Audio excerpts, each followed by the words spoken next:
What up, though, everybody? Welcome to another edition of Chopping It Up with Uncle Chon. True stories. Today, I got a story that's set in Detroit, Michigan in about 1985 or 6. I was skipping school with my homeboy Gerald and his little brother Bobby. Gerald had this rusty, probably 70 or 71 Cadillac. Uh, I'm not, I don't remember what model it was. It was long. It was a two-door. It was long, and the front seat was high, and the back seat was big enough for about 8 people.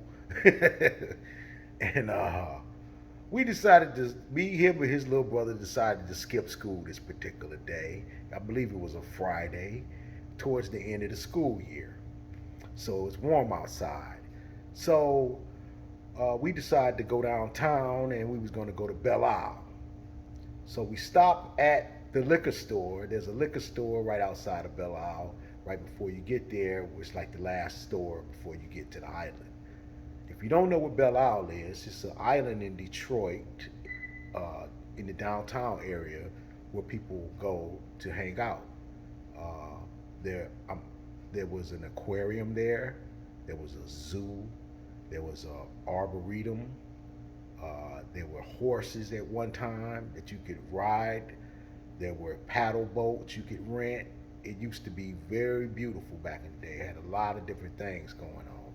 Through the years, like a lot of things, it went into neglect a little bit. So a lot of those things went away. They took away the horses and paddle boats, and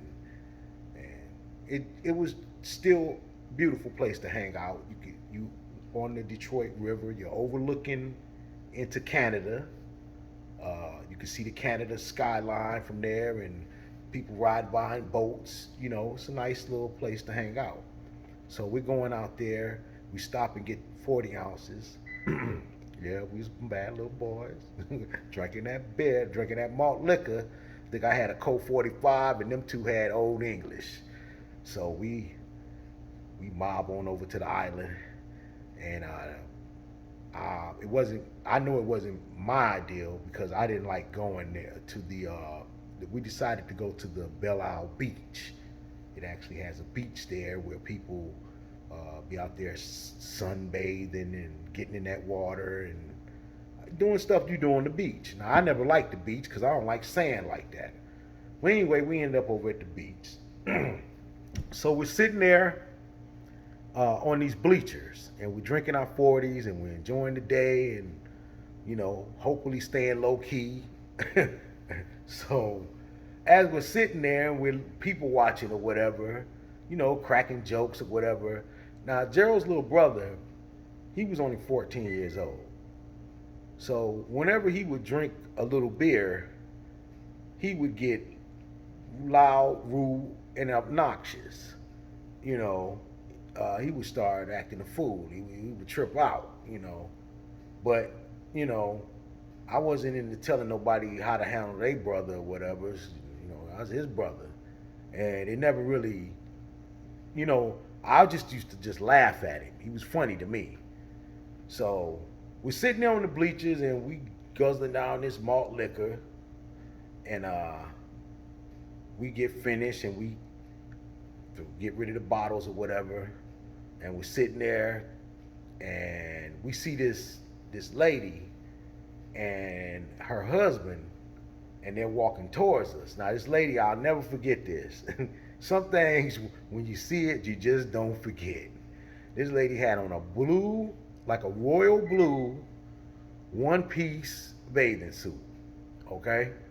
Now she was a dark-skinned lady, very pretty, very curvy and vibracious, if I'm using the word right. If not, then the hell with y'all. Anyway, she was fine. Okay, y'all understand that? All right. The lady was good looking, fine, whatever you want to call it. Okay. And here's the other thing. Okay. As she's walking closer to us, we start to notice this afro between her legs. She got all kind of hair coming out the sides of her bathing suit. Now, as for most young men that I knew at the time, that was something you dreamed of. Okay, that was something that you fantasized about. You know what I'm saying? That was an absolute 150% turn on. So we looking and we bumping each other. Ooh, man. And she just walking around like she ain't got no shame, just hair everywhere. Oh man. And little fella couldn't take it. Gerald brother Bobby, he couldn't take it. He yelling, you know, I've seen things to the lady. Ooh, let me, you know, braid that hair. I mean, he just saying all kind of crazy, you know. And I'm like, man, stall your brother out. You know, do something. But it was kind of funny too. So we laughing, you know. So of course her husband, he don't appreciate that at all. So he tell Bobby to shut the F up. You better shut the F up, little N word, you know. You know, and of course it had the opposite effect. He did not shut up. It got worse. You know what I'm saying? So he starts going in like, well, you know, don't get mad at me because you'll be out here with her pee out, you know. You know, and me and Gerald, we ain't no help because we over there rolling, just balled up laughing, rolling, you know, because we didn't drunk them 40s and we don't give a damn. So him and the grown man, because remember the boy is 14 years old. Him and the grown man are going back and forth, you know, and the grown man is getting madder and madder and madder. And I don't think Bobby was really cognizant of what kind of danger he was in, really, because, you know, this is a grown man and this is his wife. Now, granted, he let her come out like that. Look, she already was thick. And to have hair sticking out of her bathing suit, shit. You know? Shit. Anyway, so Bobby keeps on saying stuff, and then he says something like, yeah, why don't you have your B come over and I'll trim up for her? Something to that effect. And old boy just charged him.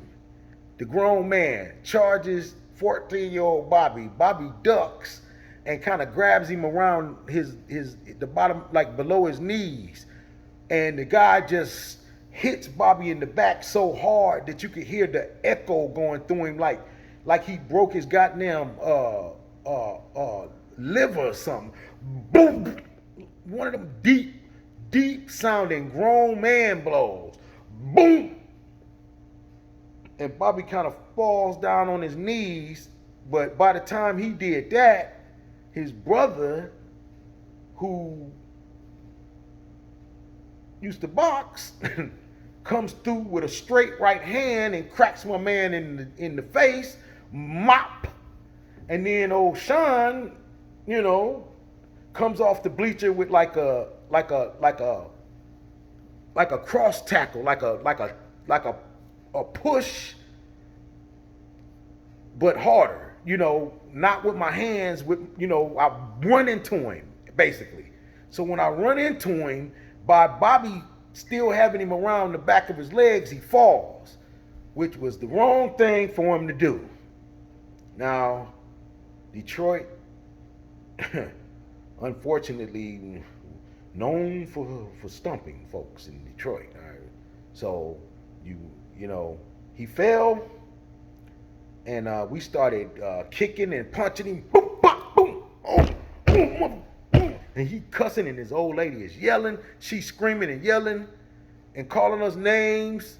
And she grabbed Gerald, and he kind of slings her to the side. And dude is trying to get up, but no, no, you know, no, you're not gonna get up once we get you down, because my father always told me, he said, if you ever get a dude down, you don't let him up, because if he gets up, he gonna hurt you.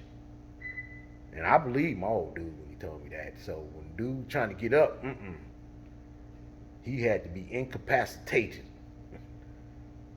And so he was kicked and beat up, and his lady was yelling, screaming, yelling at us, calling us names. And somebody started yelling, somebody called the police. So that was our cue to make an exit. Stage left or right even. So we started hustling, making our way to the car. We jump in the car, looking like Preach, Stone, and Robert off Cooley High, pulling out the parking lot. And we pull out, and Gerald driving that bad boy too, and we getting on up out of there. We get off the island, and by the time we get off the island, the little punk ass brother who started the whole thing with his big mouth, he talking about he got to throw up. Dude, you pull over, and you know how them back seats is, so I'm sitting over there, so we pull over in front of I think it was Big Boy, right outside the island. Lift up the seat, he stick his head out there and just Earl everywhere. And I'm looking around for the police, and he finished Earling, and we closed the door, and I told Gerald, you take me home, dog. I'm through with y'all brothers for the day. But you know, I don't understand though, really, to tell the truth. I mean, now that I look back on the whole thing, yeah, you know, he should have shut up. But we wasn't the only people looking at that woman. I mean, she had fat cooch hair everywhere. What the hell are we supposed to do? You can't not look. It ain't no way not to look. And if you young enough, you don't know to be quiet while you looking. But we were still staring, so he probably gonna say something anyway. But anyway, that's the story. And if you enjoyed it, like, share, subscribe. Help your boy out. I'm at the bottom of these YouTube streets. You know what I'm saying? But I'm coming up, and I'm not gonna stop. I'm not gonna stop. Y'all have a good one. Peace.